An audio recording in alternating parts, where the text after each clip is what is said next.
Aroma ടിവിയുടെ എല്ലാ മാന്യ ശ്രോതാക്കൾക്കും വേഗം വരുന്ന കർത്താവായ യേശു ക്രിസ്തുവിന്റെ ധനിതര നാമത്തിൽ വന്ദനത്തെയും സ്വാഗതത്തെയും അറിയിക്കുന്നു. അനുഗ്രഹീതവും മനോഹരമായ നല്ല നിമിഷങ്ങൾക്കായി നല്ല ദിവസത്തിനായി ഞാൻ കർത്താവിന് സ്തോത്രം ചെയ്യുന്നു. ഇന്ന് നമ്മുടെ ക്ഷണം സ്വീകരിച്ച് നമ്മോടൊപ്പം ജോയിൻ ചെയ്തിരിക്കുന്നത് കർത്താവിന്റെ ദാസൻ പ്രിയ ക്ലമൻ ജോയ് അവറുകളാണ്. തന്റെ ജീവിതാനുഭവം നമുക്ക് അവർക്കും അനുഗ്രഹമായി തരേണ്ടതിന് ശ്രദ്ധയോടെ പ്രാർത്ഥന സ്കിപ്പ് ചെയ്ത് അവസാനം വരെ കാണുകയും കേൾക്കുകയും ചെയ്യാം. നിങ്ങളുടെ വലിയൊരു അഭിപ്രായങ്ങളും നിർദ്ദേശങ്ങളും കമന്റ് ബോക്സിൽ രേഖപ്പെടുത്തുന്നതിനോടൊപ്പം തന്നെ നിങ്ങളുടെ പ്രിയപ്പെട്ടവർക്ക് സുഹൃത്തുക്കൾ കൂടി ഷെയർ ചെയ്ത് കൊടുക്കാൻ മറക്കരുത്. ഒരു പ്രാർത്ഥനാ വിഷയമുണ്ട് ഞങ്ങളുമായി പങ്കുവയ്ക്കുവാൻ നിങ്ങൾ ആഗ്രഹിക്കുന്നുവെങ്കിൽ സ്ക്രീനിൽ കാണുന്ന വാട്സപ്പ് നമ്പറിൽ ഞങ്ങളെ വിവരം അറിയിക്കൂ. ഞങ്ങൾ നിങ്ങൾക്ക് വേണ്ടി വിഷയത്തിന് വേണ്ടി പ്രാർത്ഥിക്കാം. സാക്ഷ്യം പറഞ്ഞ പ്രിയപ്പെട്ടവരോടൊപ്പം എല്ലാ തിങ്കളാഴ്ചയും രാത്രി 8:30 മണി മുതൽ നടക്കുന്ന ഓൺലൈൻ പ്രാർത്ഥനാ കൂട്ടായ്മയിൽ നിങ്ങൾക്ക് സംബന്ധിക്കാവുന്നതാണ്. നാം എല്ലാവരും ശ്രദ്ധയോടെ പ്രാർത്ഥനയായിരിക്കുമ്പോൾ കർത്താവിന്റെ ദാസൻ പ്രിയ ക്ലമൻ ജോയ് അവറുകളെ തികഞ്ഞ സ്നേഹത്തോടും ആദരവോടുകൂടി അരോമ ടി വി പ്രേക്ഷകരോടൊപ്പം സമയം ചെലവഴിക്കുന്നതിനായിട്ട് ക്ഷണിച്ചു. കർത്താവിന്റെ അതിപരിശുദ്ധ നാമം മഹത്വപ്പെടുമാറാകട്ടെ. അനുഗ്രഹിക്കപ്പെട്ട ഈ ഒരു നല്ല പ്രമാദത്തിൽ പ്രകാരം ദൈവം ഒരു സാവകാശം ഒരുക്കിയ വിധങ്ങൾക്കായി ഞാൻ പ്രാരംഭത്തിന് ദൈവത്തിന് നന്ദി പറയുകയാണ്. വിശേഷാൽ ഇതിന് മുഖാന്തരമായ പ്രിയ അരോമ ടി വിയുടെ ഡയറക്ടറായിരിക്കുന്ന പ്രിയ ഡാനിയൽ സാറിനോടുള്ള, അതിന്റെ പിന്നണി പ്രവർത്തകരോടുള്ള, ഇത് കേൾവിക്കാരായി ആയിരിക്കുന്ന എല്ലാവരോടുമുള്ള നന്ദിയും വന്ദനവും ചൊല്ലുകയാണ്. പരിശുദ്ധാത്മാവ് തന്നെ സഹായിക്കട്ടെ എന്ന് ആത്മാർത്ഥമായി ഞാൻ പ്രാരംഭത്തിൽ പ്രാർത്ഥിക്കുകയാണ്. അരോമ ടി വിയെ കുറിച്ച് ഞാൻ ഒന്ന് രണ്ട് കാര്യങ്ങളിൽ പറയാൻ ആഗ്രഹിക്കുകയാണ്. കാരണം ഉഷരമരുഭൂമിയിൽ പെയ്തിറങ്ങിയ വൻമഴ തെക്കേ നാടുകളുടെ തോടുകളെ നിറയ്ക്കുന്നത് പോലുള്ള ഒരു അനുഭവം, സ്തോത്രം, ഇതിന്റെ എല്ലാ മേഖലകളിലും ഇത് ഓരോ സാക്ഷ്യങ്ങൾ എടുത്തു നോക്കിയാലും പലവിധമായ പ്രയാസങ്ങളുടെയും പ്രതികൂലങ്ങളുടെയും നടുവിൽ നിന്നവരുടെ സാക്ഷ്യങ്ങൾ കേൾക്കുമ്പോൾ ഈ കാലത്ത് ഈ തലമുറയോടുള്ള വലിയൊരു ഒരു പ്രചോദനം, തലമുറയ്ക്ക് ഒരു വലിയ പ്രചോദനമായി മാറുന്ന അനേക സാഹചര്യങ്ങൾ കാണുന്നുണ്ട്. കാരണം പറഞ്ഞാൽ പലവിധമായ ഈ വഷളത്വം നിറഞ്ഞ ലോകത്തിൽ, വക്രം നിറഞ്ഞ ലോകത്തിൽ, തലമുറകൾ നാശത്തിലേക്ക് കലാശിച്ചു കൊണ്ടിരിക്കുന്ന ഈ ലോകത്തിൽ എനിക്കറിയാം, ഞാൻ ഈ 14 ജില്ലകളിലും മദ്യത്തിനും മയക്കുമതിനുമെതിരെ ഉള്ള ഒരു പരസ്യവുമായി ഞാൻ ഇങ്ങനെ കടന്നു പോയത് കൊണ്ട് ഈ അരോമ ടി വിയൊക്കെ അതിനൊരു വലിയ അതിൽ നിന്നും മുന്നോട്ട് വലിക്കുന്ന ഒരു വലിയ നന്മയുടെ പ്രചോദനത്തിലേക്ക് നയിക്കുന്നത് കൊണ്ട് എന്റെ പ്രത്യേകമായ ഹൃദയംഗമായ നന്ദി പ്രിയ ഡാനിയൽ ജോൺ സാറിനോട് ഞാൻ അറിയിക്കുകയാണ്. ദൈവത്തിന്റെ പരിശുദ്ധാത്മാവ് തന്നെ സഹായിക്കട്ടെ. ഓരോ ദിനത്തിലും പരിശുദ്ധാത്മാവ് ഇതിന്റെ അനേക തലങ്ങളിൽ കണ്ടുകൊണ്ട്, അനേകരെ കണ്ടുകൊണ്ട് ഇതിലേക്ക് ഒരുക്കട്ടെ എന്നും ആത്മാർത്ഥമായി ഞാൻ പ്രാർത്ഥിക്കുന്നു. ഓരോ തലത്തിലും ഈ ടി വിയുടെ എല്ലാ പ്രവർത്തനങ്ങളിലും, ഇതിന്റെ ഈ പ്രോഗ്രാമുകളും അതുപോലെ തന്നെ ഇതിന്റെ എല്ലാ സാഹചര്യങ്ങളും ദൈവം അധികമായി വർദ്ധിപ്പിക്കട്ടെ എന്ന് ഞാൻ പ്രാരംഭത്തിൽ ആത്മാർത്ഥമായി ദൈവത്തോട് പ്രാർത്ഥിക്കുന്നു. അതിനോടുള്ള നന്ദിയെ ഞാൻ പ്രിയ സാറിനോടും ഇതിന്റെ അണിയറ പ്രവർത്തകരോടും അറിയിക്കുകയാണ്. എന്റെ പേര് ക്ലമൻ ജോയി എന്നാണ്. എന്റെ സ്വദേശം എന്ന് പറയുന്നത് ഇടുക്കി ഏലപ്പാറയാണ്. ഇപ്പോൾ ഞാൻ ആയിരിക്കുന്നത് പാലക്കാട് ഒലവക്കോട് എന്ന ദേശത്ത് new India church of God എന്ന പ്രസ്ഥാനത്തോട് ചേർന്ന് ഞാൻ ശുശ്രൂഷയിലായിരിക്കുന്നു. ദൈവം നമ്മളെ സഹായിക്കട്ടെ എന്ന് ആത്മാർത്ഥമായി ഞാൻ പ്രാർത്ഥിക്കുകയാണ്. പ്രാരംഭത്തിൽ എന്റെ കുടുംബത്തെ കുറിച്ച് ഞാൻ പരിചയപ്പെടുത്തുവാൻ ആഗ്രഹിക്കുകയാണ്. എൻ്റെ പപ്പയുടെ പേര് ജോയ് എന്നാണ്. എൻ്റെ അമ്മയുടെ പേര് സാറാമ എന്നാണ്. ഇവർക്ക് രണ്ടുപേർക്കും 2 തലമുറകളിൽ മൂത്ത മകനായിട്ട് ഞാൻ ജനിക്കുവാനിടയായി. രണ്ടാമത്തെ ആൾ എൻ്റെ സഹോദരൻ, തന്റെ പേര് ജോസഫ് ജോയ് എന്നാണ്. താൻ ഇപ്പോൾ ഡൽഹിയിൽ IPCയുടെ പ്രവർത്തനവുമായി ബന്ധപ്പെട്ട് താൻ അവിടെ ശുശ്രൂഷകനായി പ്രവർത്തിച്ചു വരുന്നു. തനിക്ക് വിവാഹമായി 2 കുഞ്ഞുങ്ങളുണ്ട്. അതുപോലെ തന്നെ എൻ്റെ വൈഫിന്റെ പേര് സാലി ക്ലമന്റ് എന്നാണ്. താൻ ഇടുക്കി ഉപ്പുതറ സ്വദേശിയാണ്. ഞങ്ങൾക്ക് 2 കുഞ്ഞുങ്ങളുണ്ട്. മൂത്ത മോന്റെ പേര് കസൻ ക്ലമന്റ് എന്നാണ്. അയാളെ മോളുടെ പേര് കെസിയ ക്ലമന്റ് എന്നാണ്. മൂത്ത മോൻ താൻ ഹോട്ടൽ മാനേജ്മെന്റ് പഠിച്ച് ഇപ്പോൾ ബാംഗ്ലൂർ ട്രെയിനിങ്ങിലായിരിക്കുന്നു. ഇളയ മോള് താൻ ദൈവത്തോടുള്ള ആ വലിയ മഹാത്മ്യം മനസ്സിലാക്കി ദൈവിക വിളി അനുസരിച്ച് താൻ 1 വർഷം ജർമ്മൻ ഭാഷ പഠിക്കുകയും അതിനുശേഷം ദൈവത്തിന്റെ ഒരു വലിയ നിയോഗപ്രകാരം താൻ ഇപ്പോൾ ബൈബിൾ കോളേജിൽ പഠിച്ചുകൊണ്ടിരിക്കുന്നു. ഇതാണ് എൻ്റെ കുടുംബ പശ്ചാത്തലം എന്ന് പറയുന്നത്. പക്ഷേ ഒരു നിമിഷം എൻ്റെ ബാല്യകാലത്തെ കുറിച്ച് ഞാൻ ഓർപ്പിച്ചുകൊണ്ട് എൻ്റെ സാക്ഷ്യത്തിലേക്ക് കടക്കുവാൻ കർത്താവ് ഞാൻ ശരണപ്പെടുകയാണ്. എൻ്റെ ബാല്യകാലം എന്ന് പറയുന്നത്, ഞാനൊരു നാമതേ ക്രിസ്ത്യാനിയായി വളർന്നു വന്ന ഒരു കുടുംബത്തിലാണ് വളർന്നത്. എൻ്റെ പപ്പായും മമ്മിയും എന്ന് പറയുന്നത് എസ്റ്റേറ്റ്, അതായത് തോട്ടം തൊഴിലാളികളുടെ ഒരു മകനായിട്ട് ഞാൻ ജനിക്കപ്പെട്ടു.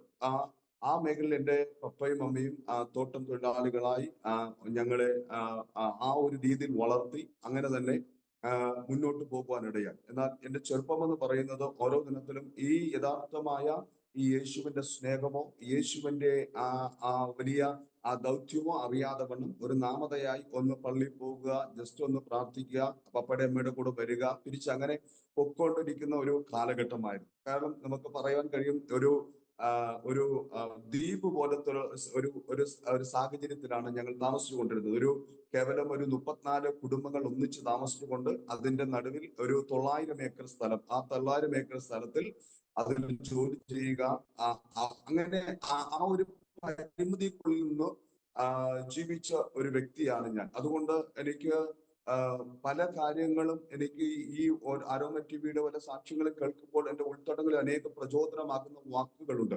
പക്ഷെ എങ്കിലും ഞാൻ പറയട്ടെ, അപ്രകാരമുള്ള ഒരു സാഹചര്യത്തിൽ നിന്നും ദൈവത്തിന്റെ പരിശുദ്ധാത്മാവ് ഓരോ സ്റ്റെപ്പുകൾ വഴിയായി ദൈവം എന്നെ ദൈവത്തിന്റെ വേലയ്ക്ക് വേണ്ടി പണിയുവാനിടയായി. ഞാൻ പറഞ്ഞത്, ഈ സാക്ഷ്യം കേൾക്കുന്ന ആരെങ്കിലും എന്നെ പോലൊരു ഒരു പ്രതിസന്ധി അഭിമുഖീകരിക്കുന്നവരെങ്കിൽ അവർക്ക് ഈ സാക്ഷ്യം ശക്തമായി പ്രചോദനമാകട്ടെ എന്ന് ആത്മാർത്ഥമായി ഞാൻ പ്രാർത്ഥിക്കുക. കാരണം അതായത് സുവിശേഷ വേലയോ അല്ലെങ്കിൽ ദൈവനാമ മഹത്വത്തിന് അല്ലെങ്കിൽ യേശു ആരെന്നോ യേശുവിന്റെ പ്രവൃത്തികൾ എന്തെന്നോ യേശുവിനോട് അടുത്ത് വന്നാൽ യേശു ചെയ്യുന്ന പ്രവൃത്തികൾ ഇപ്രകാരമെന്നോ ഒരു നിത്യതയൊന്നോ ഒരു കാര്യങ്ങൾ പോലും അറിയാത്ത ഒരു സാഹചര്യത്തിൽ ഒരു മൂടുപടമിട്ട രീതി എന്ന് പറയാം, ആ ഒരു രീതിയിൽ ജീവിച്ചു കൊണ്ടിരുന്ന ഞങ്ങളുടെ ചെറുപ്പകാലം ഞങ്ങൾ ഓർക്കുമ്പോൾ ഇപ്പോഴും ഞങ്ങൾ ഓർക്കാറുണ്ട്. ഞങ്ങൾ ഈ സുവിശേഷ വേല ഭാഗമായി ഞങ്ങൾ ആ സ്ഥലം വഴിയൊക്കെ കടന്നു പോകുമ്പോൾ ഞങ്ങൾ ഓർക്കാറുണ്ട്. കാരണം പള്ളിയിൽ പോകാൻ തിരിച്ചു വരും, അങ്ങനെ ദൈവം ആരെന്നുള്ള യഥാർത്ഥ ദൈവത്തിന്റെ പ്രവൃത്തി എന്തെന്നെ അറിയാത്ത ഒരു സാഹചര്യം.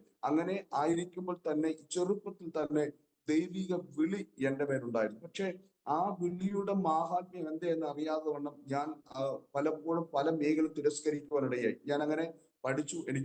ഞാൻ 1-ാം ക്ലാസ് മുതൽ പഠിച്ചു. അന്നത്തെ സാഹചര്യത്തിൽ എന്റെ വിദ്യാഭ്യാസം എന്ന് പറയുന്നത് എനിക്ക് 10-ാം ക്ലാസ് കഴിഞ്ഞാൽ തുടരാൻ എനിക്ക് പോകാൻ കഴിയാത്ത സാഹചര്യമായിരുന്നു. അങ്ങനെ ഞാൻ മുന്നോട്ട്, എന്റെ പപ്പായും അമ്മയും തോട്ട തൊഴിലാളികളായതുകൊണ്ട് ഞങ്ങളുടെ മുന്നോട്ടുള്ള ജീവിതത്തിന് പല കാരണങ്ങളുണ്ട്. അപ്പം ആ തടസ്സങ്ങൾ ഉള്ളത് കൊണ്ട് ഞാൻ അപ്രകാരം തന്നെ പെയിന്റിങ് പഠിച്ചു. പെയിന്റിങ് ജോലിക്ക് വേണ്ടി ഇറങ്ങുവാനിടയായി. അങ്ങനെ മുന്നോട്ട് പെയിന്റിങ് ജോലിയോടുള്ള ബന്ധത്തിൽ ഞാൻ കാര്യങ്ങൾ ചെയ്തു. അപ്പോൾ ആ കാര്യങ്ങളിലൂടെ ചില കാര്യങ്ങൾ ചെയ്ത് ഞാൻ എന്റെ മേലുള്ള ദൗത്യം എന്ന് വെച്ചാൽ എന്റെ മേലുള്ള വിളിയുണ്ട്, ആ വിളിയുടെ ദൗത്യം മനസ്സിലായെങ്കിലും എന്റെ ഉൾത്തടങ്ങളിൽ പരിശുദ്ധാത്മാവെന്ന ആ ദൈവം ശക്തമായി എന്നോട് ഇടപെട്ടു. പക്ഷെ ഇടപെട്ടപ്പോൾ തന്നെ ആ ഇടപെട്ട രീതിയിൽ ഞാൻ നോക്കുമ്പോൾ പലപ്പോഴും ഞാൻ അതിനെ തിരസ്കരിച്ചു. കാരണം പറഞ്ഞാൽ ഞാനല്ല പോകേണ്ടത്, എന്റെ സഹോദരനാ പോകേണ്ടതെന്ന് പറഞ്ഞു. ഞാൻ എന്റെ സഹോദരന് വേണ്ടി വലിയ കാര്യങ്ങൾ എന്ന് പറഞ്ഞാൽ തനിക്ക് വേണ്ടി ബൈബിള്, അതുപോലെ തന്നെ തനിക്ക് ഡ്രസ്സ് കാര്യങ്ങളൊക്കെ വാങ്ങി കോട്ടയത്ത് തന്നെ കൊണ്ട് ഒരു ബൈബിൾ കോളേജിൽ കൊണ്ട് ചേർത്തു. അങ്ങനെ എന്റെ കാര്യം എന്ന് പറഞ്ഞാൽ എന്റെ ആ ഒരു ഉള്ളിലുള്ള മനഭാരം അങ്ങനെ നീങ്ങി എന്ന് ഞാൻ വിചാരിച്ചു. പക്ഷെ എന്റെ മുന്നോട്ടുള്ള ജീവിതത്തിൽ ഞാൻ പറഞ്ഞതിന്റെ ഒരു സാരാംശമാണ്, ഞാൻ ഈ പറഞ്ഞു വന്ന രീതിയിലെ ഒരു സാരാംശമാണ് ഞാൻ പറയുന്നത്. പക്ഷേ എന്റെ ചെറുപ്പകാല പ്രകാരം തന്നെ ആയിരിക്കുമ്പോൾ തന്നെ ഒരു ദിവസം ഇങ്ങനെ ഓരോ ദിവസവും ഈ ക്വാർട്ടേഴ്സുകൾ വിസിറ്റ് ചെയ്യാൻ ഒരു ദൈവദാസൻ താൻ ദൂരദേശത്ത് കടന്നു വരും. അങ്ങനെ കടന്നു വരും, ഓരോ ദിവസവും ഇങ്ങനെ കടന്നു വരുമ്പോൾ ഒരു ദിവസം എന്റെ വീട്ടിൽ ഇങ്ങനെ വന്നിട്ട് എന്റെ പപ്പയും അമ്മയോട് ഇങ്ങനെ പറഞ്ഞു, ഇങ്ങനെ യഥാർത്ഥമായി ജീവിക്കുന്ന ഒരു യേശു ഉണ്ട്, ആ യേശുവിന്റെ അടുക്കിലേക്ക് വന്നാൽ യേശു നിങ്ങൾക്ക് വലിയ നന്മകൾ തരും, യേശു വിടുതൽ തരും, യേശു ഭാവികളെ രക്ഷിക്കുന്നു, യേശു രോഗികളെ സൗഖ്യമാക്കുന്നു എന്നുള്ള അനേക വാക്കുകൾ ഓരോ ദിവസവും താൻ വന്ന് പറയും. അപ്പൊ വന്ന് പറയും, തനിക്ക് എന്തെങ്കിലും കാപ്പി കൊടുക്കും, താൻ കുടിക്കും, താൻ എന്നിട്ട് ഒരു വാക്ക് പ്രാർത്ഥിച്ചിട്ട് താൻ പോകും. പക്ഷെ നമുക്ക് ഉൾത്തടങ്ങളിലെത്തി അതിനൊരു ദൈവമായിട്ടുള്ള ബന്ധം ഏർപ്പെടുത്തുവാൻ ഒരു പ്രേരണയില്ല. പക്ഷെ ചില ദിവസങ്ങൾ കഴിഞ്ഞപ്പോൾ ആ ദൈവദാസൻ എല്ലാ ആഴ്ചകളിലും ഞങ്ങളുടെ ഭവനങ്ങളിൽ വന്ന് സന്ദർശിച്ച് പ്രാർത്ഥിക്കാറുണ്ട്.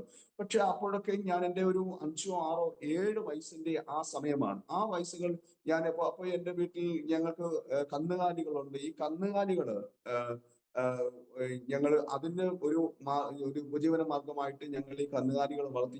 ഞങ്ങൾ മാത്രമല്ല, ഞങ്ങളുടെ കൂടെ അടുത്ത ക്വാർട്ടേഴ്സുകളിൽ താമസിക്കുന്ന അനേകർ ഈ കന്നുകാലികൾ വളർത്തുന്ന ഒരു രീതിയുണ്ട്. അപ്പോൾ അങ്ങനെ ഞങ്ങളും വളർത്തി. അപ്പം ഞങ്ങൾ വളർത്തി ഇതിന്റെ ഒരു കാലഘട്ടമായപ്പോൾ ഇതിന് ഒരു പ്രയാസം വന്നു. ഈ പശുവിന് 2 പശുക്കൾക്ക് പെട്ടെന്ന് ഒരു പ്രയാസം വന്നു. അപ്പോൾ ഈ ദൈവദാസൻ ആ സമയത്ത് ഞങ്ങളുടെ ഭവനത്തിൽ വന്നിട്ട് പറഞ്ഞു, ഞാൻ പ്രാർത്ഥിച്ച്, അത് ഞങ്ങളുടെ വിശ്വാസമാണ്, ഞങ്ങളുടെ വിശ്വാസം കണ്ടിട്ട് ആ മനുഷ്യൻ പറഞ്ഞാൽ, ഞാൻ പ്രാർത്ഥിച്ചിട്ട് നിങ്ങൾക്ക് ഒരു കപ്പ് വെള്ളം തരാം. ആ വെള്ളം നിങ്ങൾ എന്ത് ചെയ്യണം, ഇതിന് അതായത് നമ്മൾ അതിനെ കുടിക്കാൻ വെള്ളം കൊടുക്കും, അതിൽ ഒഴിച്ചു കൊടുത്താൽ നിങ്ങൾക്കൊരു അത്ഭുതം നടക്കും എന്ന് ആ ദൈവദാസൻ പറയുവാനിടയെ. അങ്ങനെ ചെയ്തു. അങ്ങനെ ചെയ്തപ്പോൾ ഈ ഞങ്ങളുടെ കന്നുകാലികൾക്ക് വലിയൊരു സൗഖ്യം കാണുവാനിടയായി.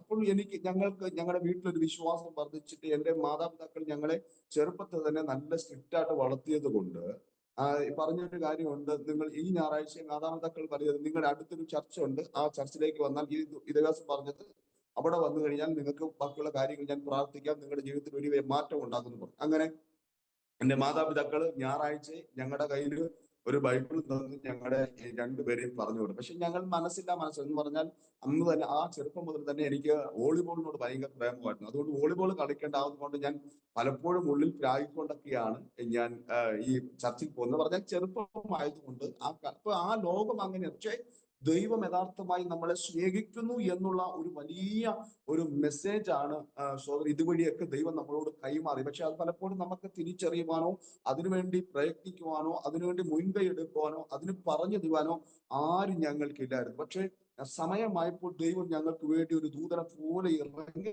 വന്ന് അവിടുത്തെ ആ കാര്യങ്ങൾ ചെയ്ത് ഞങ്ങൾ അങ്ങനെ ഓരോ ദിവസം ഒരാഴ്ച പള്ളിയിൽ പോയി, രണ്ടാഴ്ച പള്ളിയിൽ, പിന്നെ ഞങ്ങൾ പള്ളിയിൽ പോകത്തില്ല എന്ന് പറയുമ്പോൾ ഞങ്ങളുടെ മാതാപിതാക്കൾ ഞങ്ങളെ അടിച്ചു ഓടിക്കും. അങ്ങനെ പറഞ്ഞാൽ അവർ വരത്തില്ല, പക്ഷെ പിന്നെ ഞങ്ങൾക്ക് അതൊരു വലിയ പ്രചോദനമായി. അങ്ങനെ എന്റെ അവിടെ പോകുമ്പോൾ ഈ ആൾക്കാർ കൈയടിക്കുന്നു, ആൾക്കാർ അപ്പൊ നമുക്കിത് കാണുമ്പോൾ ഭയങ്കര ഹരമാണ്. അപ്പൊ ഞങ്ങൾ വീട്ടിൽ വന്നിങ്ങനെ പറയും. പക്ഷെ എന്നാ പറഞ്ഞാലും ശരി, ദൈവത്തിന്റെ സമയമായപ്പോൾ അവങ്കിലേക്ക് നോക്കിയ പ്രകാശിതരായി അവരുടെ മുഖം ലജ്ജിച്ചു പോയതില്ല എന്ന വചനത്തിന്റെ വ്യാപ്തി ഞങ്ങളിൽ വെളിപ്പെടുവാനിടയായി. എന്റെ 13-ാമത്തെ വയസ്സിൽ ഞാൻ ആത്മാവിൽ നിറഞ്ഞു, ദൈവത്തോട് ഞാൻ സംസാരിച്ചു. ഞാൻ സ്നാനപ്പെടുന്നതിന് മുമ്പ് തന്നെ ദൈവവുമായുള്ള ബന്ധത്തിൽ ഞാൻ അന്യഭാഷയിൽ സംസാരിച്ചു. ഒരു മണിക്കൂറെങ്കിലും ഞാൻ മുട്ടിലിരുന്ന് ആരാധിച്ചു. എന്റെ മുട്ടൊക്കെ പൊട്ടി. പക്ഷേ ആ സമയത്ത് എനിക്കൊരു പ്രചോദനമുണ്ടായി സ്നാനപ്പെടുന്നു. പക്ഷെ സ്നാനം എന്താണെന്നോ സ്നാനത്തിന്റെ വില എന്താണെന്നോ ഒന്നും അറിയില്ല. പക്ഷേ ആ ചെറുപ്പത്തിൽ ഞാൻ ദൈവാസനോട് പറഞ്ഞു, ഇങ്ങനെ വലിയൊരു ക്രൂസൈഡ് പോലത്തെ മീറ്റിംഗ് നടത്തി. ആ ഹൈറേഞ്ച് മേഖലയായതുകൊണ്ട് സാറിന് അറിയാമെന്ന് ഞാൻ വിചാരിക്കുകയാണ്.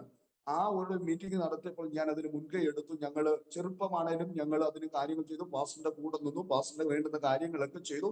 അങ്ങനെ ഞങ്ങൾ അവിടെ സ്നാനപ്പെട്ടപ്പോൾ എന്റെ പപ്പായ്ക്ക് അവിടെ എസ്റ്റേറ്റിൽ തോട്ടത്തിൽ ജോലി ഉള്ളത് കൊണ്ട് ഞങ്ങൾ തോട്ടത്തിലെ ചില അതിന്റെ തടികളൊക്കെ വെട്ടി ആലയം നിർമ്മിക്കാൻ വേണ്ടി, ഇന്നും ആ ആലയം ഏലപ്പാറയ്ക്കടുത്ത് ഉണ്ട്. ആ പാസ്റ്ററിന്റെ മൂത്തമകനാണ് അവിടെ ആരാധന നടത്തുന്നത്. പക്ഷേ ആ ആലയം പണിയുവാൻ അതിന് രാത്രി കാലങ്ങളിൽ കല്ലുകൾ ചുമന്നു. അതുപോലെ തന്നെ പപ്പ അവിടെ അറിയപ്പെടുന്ന ഒരു വ്യക്തി ആയതുകൊണ്ട് ഞങ്ങൾ എസ്റ്റേറ്റ് മേഖലയിൽ ഈ ദൈവദാസനെ പിടിച്ചുകൊണ്ട് ഞാൻ ആ ദൈവദാസന്റെ പുറകിൽ ഇരുന്ന് പോകും. പക്ഷെ ഞാൻ പുറകിലിരുന്ന് പോകുന്ന കാര്യം ഈ ദൈവിക തൊണ്ടലും പോയി തിരിച്ചു വരുമ്പോൾ ഞാൻ ഇപ്പോഴും ഓർക്കാറുണ്ട്, എനിക്ക് വേണ്ടി 2 ബോണ്ട അല്ലെങ്കിൽ ബോണ്ട മേടിച്ചത്. ഈ ഒരു ചെറുപ്പമായതുകൊണ്ട് എന്റെ ആഗ്രഹം മൊത്തം ഈ ബോണ്ടായില്ല. പക്ഷെ രാത്രി 12 മണി 1 മണിയൊക്കെ ആകുമ്പോൾ ഒരു ജാവയുടെ ബൈക്കുണ്ട്. ഞാൻ ഇന്ന് ഓർക്കുന്നുണ്ട്. ആ ജാവയുടെ ബൈക്ക് ഈ ചിലപ്പോൾ കേടാകും. കുറെ കിലോമീറ്റർ, ഒരു 5-8 കിലോമീറ്റർ ഓടി വരണം. ആ സമയത്ത് അങ്ങനെ ഓടുവാൻ കഴിയാത്തൊരു മണ്ഡലത്തിൽ ഞാൻ തള്ളും, ഈ മനുഷ്യൻ പുറകിൽ ഇങ്ങനെ ഫ്രണ്ടിൽ പിടിക്കും. അങ്ങനെ പലവിധമായ കഷ്ടപ്പാടുകൾ എന്റെ ചെറുപ്പത്തിൽ തന്നെ ഈ സുവിശേഷയുടെ വേല ഭാഗമായി ഞാൻ ചെയ്തു. പക്ഷെ ഞാൻ അന്നൊന്നും ഓർത്തില്ല ഇങ്ങനെ ഒരു കാര്യങ്ങളൊക്കെ ദൈവം എന്നെ സ്നേഹിക്കുന്നു. പക്ഷേ വീണ്ടും അങ്ങനെ ഞങ്ങൾ സ്നാനപ്പെട്ടു, കുടുംബമായി ആ ചർച്ചിൽ ആലയത്തിൽ പോയി. അങ്ങനെ ഞങ്ങളുടെ ക്രിസ്തീയ ജീവിതം വലിയ അനുഗ്രഹമാണ്. പക്ഷെ മുന്നോട്ടുള്ള ഗമനത്തിൽ ഞാൻ പറഞ്ഞതുപോലെ തന്നെ അനിയന് ഞാൻ സുവിശേഷ വേലയ്ക്ക് വേണ്ടി ഇങ്ങനെ പലരും ഇങ്ങനെ പറഞ്ഞു, ഞാൻ സുവിശേഷ വേലയ്ക്ക് വേണ്ടി ഞാൻ ആ ദൗത്യത്തിൽ ഒഴിയുവാനിടയായി. പക്ഷേ ആ ദൗത്യത്തിൽ നിന്ന് ഒഴിയുവാൻ ഇടയായെങ്കിലും ഞാൻ ഓർക്കുകയാണ്, പിന്നീട് ഞാൻ മുന്നോട്ട് ഞങ്ങൾ ഇങ്ങനെ പോയപ്പോൾ എന്റെ അനിയൻ ഇതുപോലെ താൻ പഠിച്ചു, ബൈബിൾ കോളേജിൽ 7 വർഷം പഠിച്ചു. താൻ ഡൽഹിയുടെ പ്രദേശത്തേക്ക് സുവിശേഷയുടെ വേറെ ഭാഗമായി പോയി. പക്ഷെ ഞാൻ അപ്പോഴും ഓർത്തത് എന്റെ ദൗത്യം കഴിഞ്ഞു എന്ന്. പെട്ടെന്ന് അങ്ങനെ തന്നെ ഞങ്ങൾ ആ എസ്റ്റേറ്റിൽ നിന്ന് പപ്പയ്ക്കും അമ്മയ്ക്കും ജോലി റിസൈൻ ചെയ്യേണ്ട അല്ലെങ്കിൽ റിട്ടയർഡ് ആകേണ്ട സമയമായപ്പോൾ ഞങ്ങൾ അവിടെ നിന്നും വേറൊരു ദേശത്തേക്ക്, അതായത് ഏലപ്പാറയ്ക്ക് അടുത്ത് ഏറുപടം എന്ന ദേശത്തേക്ക് ഞങ്ങൾ ഷിഫ്റ്റ് ചെയ്യുവാനിടയാണ്. അങ്ങനെ അവിടെ ഒരു ചെറിയ വീടെല്ലാം വാങ്ങി ഞങ്ങൾ അങ്ങനെ. അപ്പൊ ഞങ്ങൾക്ക് ഭയങ്കര സങ്കടമായിരുന്നു ഈ സ്റ്റേറ്റിന്റെ ആ ഒരു പശ്ചാത്തലത്തിൽ നിന്ന് പോകാൻ, കൂട്ടുകെട്ടുകൾ വിട്ടു പോകാൻ. പക്ഷെ അങ്ങനെ പോയി പെട്ടെന്ന് എന്റെ വിവാഹം നടന്നു. ആ വിവാഹം നടന്നപ്പോഴും ഞാൻ ഓർത്ത് ഇത് മതി, ഇങ്ങനെയൊക്കെയാന്ന് പറഞ്ഞു. അങ്ങനെ എനിക്ക് കുട്ടിക്കാലമായി മരിയൻ കോളേജ് എന്ന് പറഞ്ഞ സ്ഥലത്ത്, ആ കോളേജിൽ എനിക്ക് ഈ പെയിന്റിങ്ങിനോടുള്ള ബന്ധത്തിൽ അനേക വ്യക്തികളെ നോക്കാൻ ഞാനും എന്റെ കൂടെ പിറന്ന ഒരു ജ്യേഷ്ഠനുണ്ട്. ആ ജ്യേഷ്ഠനും കൂടെ ചേർന്ന് ആ കൂടപ്പിറപ്പാണ്. തന്റെ കുടുംബത്തിലുള്ളത് തന്നെയാണ്. ഞങ്ങൾ ഒരുമിച്ച് ചേർന്ന് ഒരു 10-18 തൊഴിലാളികൾ വെച്ചു. ഞങ്ങൾ മരിയൻ കോളേജ് എന്ന സ്ഥാപനത്തിൽ ഞാൻ പാടുകയാണ്. അങ്ങനെ ഓരോ സുപ്രഭാതത്തിലും ഓരോ പ്രാർത്ഥനകൾക്ക് പോകുമ്പോഴും ദൈവദാസന്മാർ എന്നോട് കൈചൂണ്ടി പറയും, നീ ദൈവത്തിന്റെ വിലക്കുള്ളവനാണ്, നീ ദൈവത്തിന്റെ വിലക്കുള്ള, അങ്ങനെയൊക്കെ പറയുമ്പോഴും ഞാൻ എന്റെ ദൗത്യം എന്നാണ് എന്റെ സഹോദരനെ വിട്ടിരിക്കുന്നത് കൊണ്ട് എനിക്ക് അതെല്ലാം മാറി. എന്ത് ചെയ്തു? ഞാൻ ഇങ്ങനെ മുന്നോട്ടുള്ള ഗമനത്തിൽ ഫസ്റ്റ് എന്റെ ആദ്യത്തെ കുഞ്ഞിനെ ദൈവം പിടിച്ചു. അത് വലിയൊരു പ്രയാസമായി പോയി. പക്ഷെ ഞാൻ അവിടെ നിന്നും ഈ പ്രാർത്ഥിച്ചു, ദൈവദാസന്മാരെല്ലാം പ്രാർത്ഥിച്ചു. എന്റെ മൂത്ത കുഞ്ഞിന് ഒരു വിടുതലായി. രണ്ടാമത്തെ പ്രാവശ്യം രണ്ടാമത്തെ ഇളയ കുഞ്ഞ് പെൺകുഞ്ഞിന് പെട്ടെന്ന് ഇരുന്നിട്ട് തന്നെ ഒരു പനി വന്നു. ആ പനി എന്ത് ചെയ്തിട്ടും കുറയുന്നില്ല. പക്ഷെ ഞാൻ കർത്താവിന്റെ വേലയ്ക്ക് വേണ്ടി അഹോരാത്രം ദൈവദാസന്മാരുടെ കൂടെ നടക്കുകയും അവർക്ക് വേണ്ടുന്ന കാര്യങ്ങളൊക്കെ ചെയ്യുമെങ്കിലും എന്റെ മേൽ ആ വിളി ഉള്ളത് കൊണ്ട്, സഹോദരൻ, ദൈവം എന്നെ അഗാധമായി സ്നേഹിക്കുന്നത് കൊണ്ട് ദൈവം എന്നെ വീണ്ടും ഒരു വലിയ ഒരു മടങ്ങി വരവിലേക്ക് ദൈവം എന്നെ കൊണ്ടുവരുന്ന കാര്യം ഓർക്കുമ്പോൾ കണ്ണറിയാതിരിക്കുന്നില്ല. കാരണം എന്ന് പറഞ്ഞാൽ ദൈവം അത്രത്തോളം നമ്മളെ സ്നേഹിക്കുന്നു എന്നുള്ളതാണ്. ഞാൻ അങ്ങനെ എന്റെ മുന്നോട്ടുള്ള എന്റെ കുടുംബജീവിതം മുന്നോട്ട് പോയി. 2 കുഞ്ഞുങ്ങൾ.